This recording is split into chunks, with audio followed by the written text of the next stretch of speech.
Hi, I'm Dr. Karine Kiriakou, Public Health Faculty Member and Chairperson of the Department of Health Professions here at Hofstra University.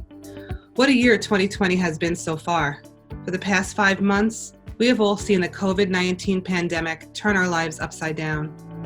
However, things are starting to return to some semblance of normalcy. While there is still much we do not know about COVID-19, we know so much more now than we did back in March. Most importantly, we know what we can do to reduce our risk of getting this disease.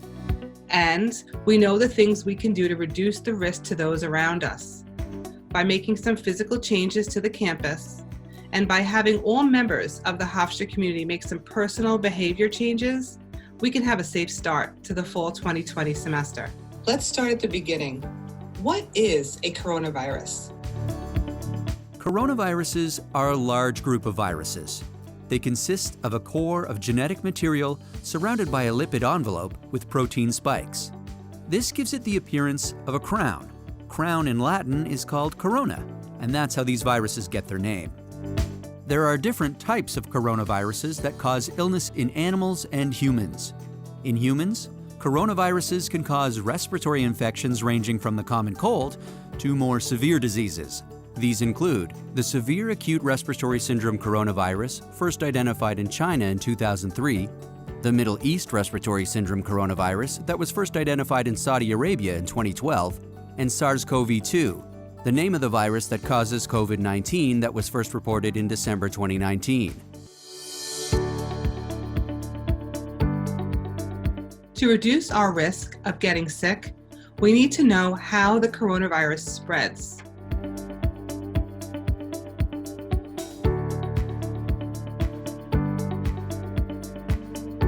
The disease can spread from person to person through droplets, when an infected person releases those droplets through coughing, talking, or sneezing, for example, when close to another person. It can also spread when infected droplets land on objects, and when another person touches them and then touches their eyes, nose, or mouth. Hi, I'm Dr. Isma Chaudhry. I'm the Executive in Residence, Graduate Public Health Programs, School of Health Professionals at Hofstra. Clinicians and researchers are still learning about the symptoms associated with COVID-19. However, we know of several that are seen most often.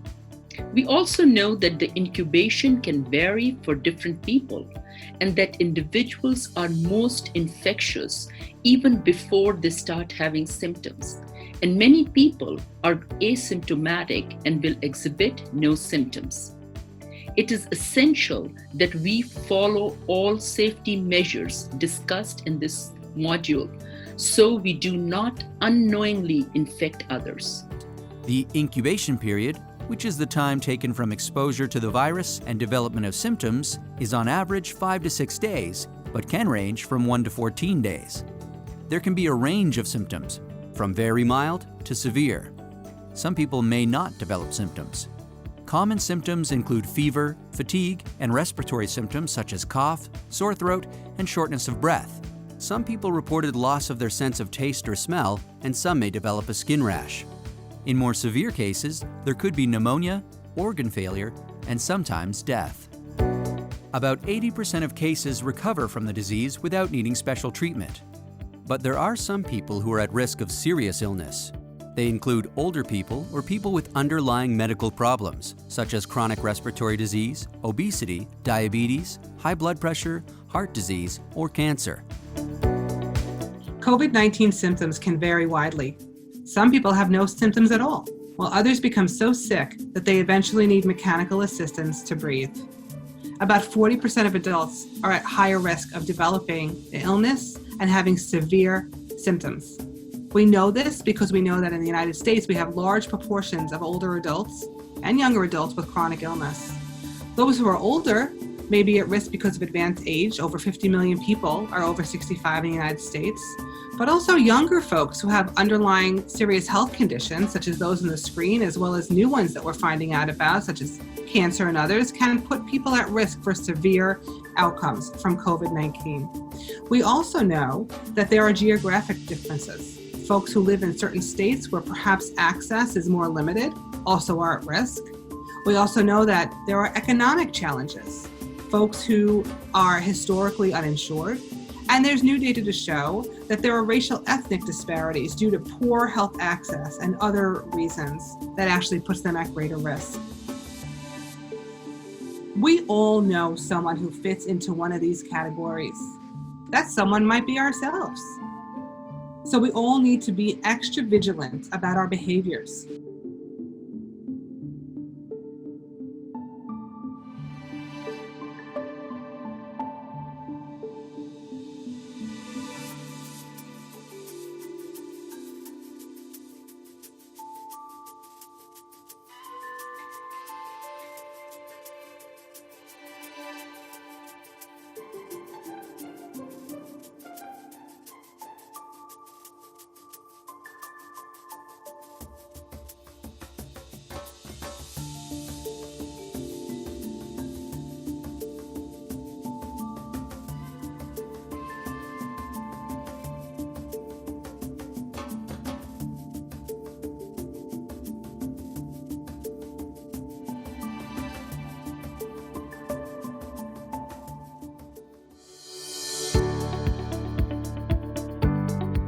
Your safety is our primary concern, and so Hofstra has made a number of changes in preparation for your return to campus.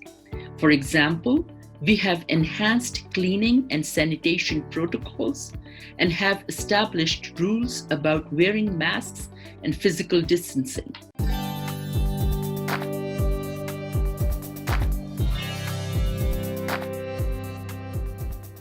Hi, I'm Jean Pete and Christodoulou. We hope that you and your loved ones are safe and well. These are difficult times, but we're really excited to have you, our students, back on campus for the fall semester. We know you have questions, and I'm here to provide some answers about how we're going to keep you safe when you return. Let's take a look at some of the changes we're making to make sure that we all stay healthy. First, there's a lot of evidence of the effectiveness in masks in reducing your risk and protecting those around you. So masks are a must anytime you're indoors on campus, unless you're in your own room or suite. You also need to wear a mask outdoors if you can't maintain a physical distance of 6 feet. Remember that to be most effective, the masks should be worn securely over your nose. Masks hanging from your ears or resting under your chin will not protect you or those around you. Okay, so let's break it down a little more. Let's start with elevators. If you're able, please consider taking the stairs whenever possible. And when in the stairs, remember to maintain physical distance appropriately. If you do take the elevator, there will be a 2-person limit. When you're in the elevator with another person, remember to give them space, like this. The only exception to the 2-person elevator limit is what we're calling the family rule. This means that more than 2 people can be in an elevator together if they live in the same room or suite with those people. Next, let's talk about spaces like the Student Center. We will have decals around campus that indicate exactly what 6 feet looks like because it's so important to maintain this rule while on campus. Whether you're in line for Starbucks or chatting with a friend, we must remember to practice physical distancing throughout the entire semester. Physical distancing interventions helped us flatten the curve. Let's keep that up by keeping a safe distance from others. At the end of the day, it's up to all of us to follow these simple rules and guidelines. It's our personal responsibility to wear a mask, stay physically distanced, and practice good hygiene, like washing hands with soap and water. If you're ever in a public space and can't easily wash your hands, use hand sanitizers whenever possible to keep yourself and others safe. We will have hand sanitizer stations all over campus for you.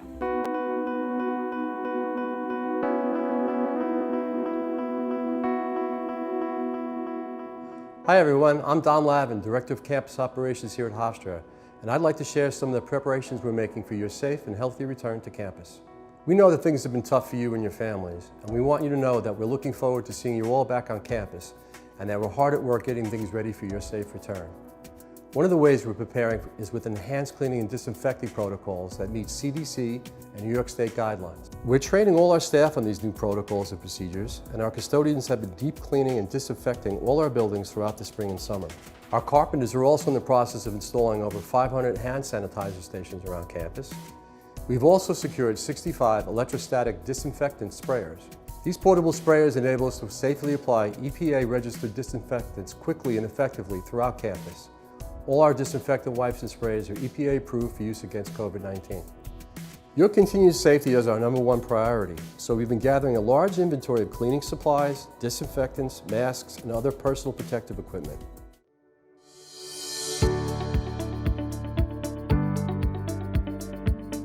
Hi, my name is Anthony. Hi, I'm Mabel. Just letting you know that another key element to enhance our community's health and safety is to test students before the semester starts, and then periodically throughout the semester. This will help us to know if the virus is spreading in our community.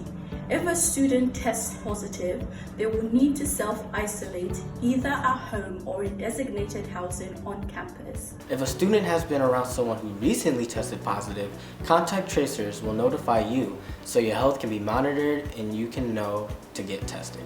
You will also need to self-quarantine in this instance.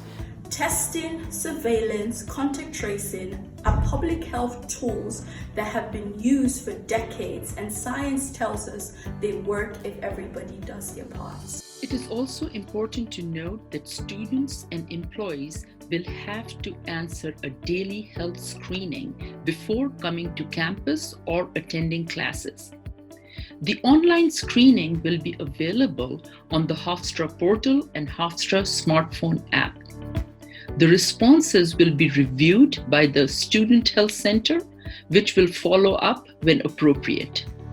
We have also been working with Northwell Health to build an extensive COVID-19 testing program that goes beyond what the CDC has recommended for college campuses. If a student tests positive, the Student Health Center will work closely with the Department of Health to facilitate contact tracing, which is the process of contacting all people who have had close contact with someone who has tested positive for COVID-19. It is a very important tool for controlling the spread of the virus. This is a process conducted by the Department of Health, and at Hofstra, we work with Nassau County Department of Health. Now, if a student tests positive for COVID-19, they will be required to self-isolate in accordance with Department of Health and CDC guidance. In addition, residential students who have had close contact with classmates who have tested positive will be quarantined in separate housing. Students who test positive can return to campus when they are cleared by university health officials.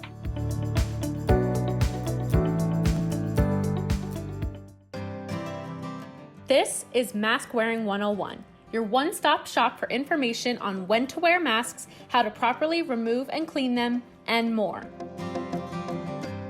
First, there's a lot of evidence out there on the effectiveness of masks in reducing your risk of getting COVID-19 and protecting those around you. So you must wear a mask when indoors on Hofstra's campus unless you're in your own room or suite. You will also need to wear a mask outdoors if you cannot maintain a physical distance of 6 feet. Second, how to properly wear your mask.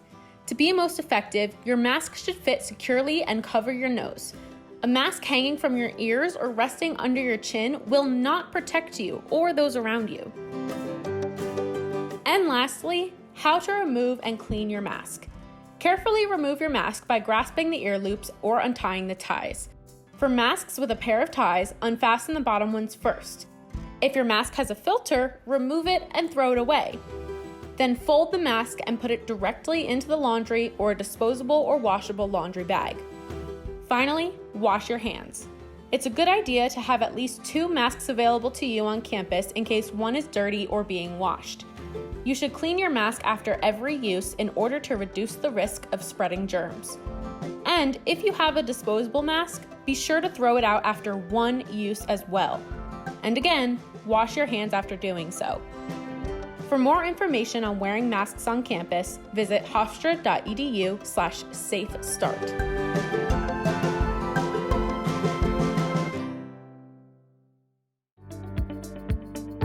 Hey everyone, my name is Ryan Kenny and I'm a second-year medical student at the Zucker School of Medicine at Hofstra.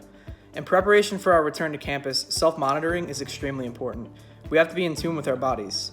If we think we were exposed to the COVID-19 virus, if we aren't feeling well, or if we're experiencing symptoms such as fever, cough, chills, loss of smell or taste, we should not go to class, nor should we hang out with others, and we should get tested. It's our responsibility to monitor our own health in an effort to keep everyone safe. The Student Health and Counseling Center will also be able to help us with other health concerns, both physical and mental, that we shouldn't ignore just because of COVID-19. Hi everyone, my name is Amanda and I'm a community health major, and I just wanted to talk to you guys today about personal hygiene during this COVID-19 pandemic. So we have to remember that the transmission of COVID-19 can come from touching compromised surface areas and then touching our eyes, our nose, or our mouth. So Hofstra will be regularly cleaning buildings, bathrooms, and other high-touch surface areas such as doorknobs. However, we ourselves need to be vigilant. So we have to remember to wash our hands with soap and water often and carefully. We have to use hand sanitizer, which will be provided throughout Hofstra's campus, and we have to remember to rub our hands long enough so that the sanitizer can dry in. So we will also have disinfectant wipes available to us so that we can wipe down our study spaces, our dining tables, and our desks before and after each use. But we also have to remember that it's important to sneeze and cough into either a flexed elbow or a tissue so that we can dispose of it immediately. Hi, my name's Tim Hegarty. My name's Raj Tolmi. By now, we all know the greatest risk for transmission of COVID-19 is through respiratory droplets that travel from our mouths when we speak, sneeze, cough, laugh, shout, and sing. Science tells us that these droplets can travel pretty far. But if we wear our masks and maintain a safe physical distance of 6 feet from each other, we can stop these droplets from reaching people around us. So we will sit 6 feet apart in the classrooms when we're eating and hanging out. Don't worry about forgetting. There will be signs around campus to remind us. Rest assured, we will be physically distanced but socially connected. We will still spend time with friends, but we won't share food or drinks, and we won't put each other at risk by getting too physically close. The COVID-19 virus does not discriminate. It impacts people differently. While older people and those with underlying health conditions may be more at risk, there is now evidence that it can hit anyone, and it hits them hard. It can have lasting negative effects on our health. Some people might contract the coronavirus and have no symptoms. Without proper precautions, we can still spread the virus to others. So even if I am unlikely to get very sick from it, I care about my community, and I want to do everything I can to prevent passing this nasty virus to someone else. It's about empathy and respect and being a good citizen. It's up to me. It's up to all of us. We really are all in this together. If you have any physical or mental health concerns, you should contact Student Health Services. And if you do in fact have COVID-19, you should stay home except to seek medical care, separate yourself from others, monitor your symptoms, call ahead before visiting your doctor, wear a mask, practice good hygiene, avoid sharing personal household items, and clean all high-touch surfaces every day. Hi, I'm Pat Montagano. I'm a Senior Assistant Dean of Students and Director of Campus Recreation here at Hofstra University. I'm here to give some tips on how to stay healthy during the coronavirus. In addition to these best practices, it's important to remember to stay active. Working on your own personal health and fitness is really critical, particularly during this time. You need to build your body strong. You need to build up your immunity. For cardio, go outdoors as much as you can. Walk, run, jump rope, practice yoga. Find activities that you like where you can adhere to all the guidelines and you could still get in a good exercise regimen. In addition to your physical health, it's really important that we take care of our mental health as well. Now, sure, exercise is going to help that, but there are other things that we could do as well. Keep your routines as consistent as you can. Think about your sleeping patterns. These times are really challenging right now, and nothing is easy. But we have to do our best to stay strong, and that is physically strong and also mentally strong. We are still learning about this virus. Many things can and will change. And so we should all do our part to stay informed. The hofstra.edu/Safe Start website is a wonderful resource. You should also visit the websites of the World Health Organization, the Centers for Disease Control and Prevention, or CDC, and the New York State Department of Health. Remember, we're all in this together, and together we are Hofstra strong.